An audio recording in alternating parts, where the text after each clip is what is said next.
তোমারি কি দিয়ে করিব বরণ।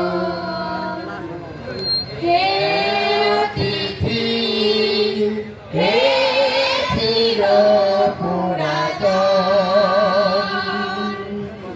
আজি হে তোমারি কি দিয়ে করিব বরণ।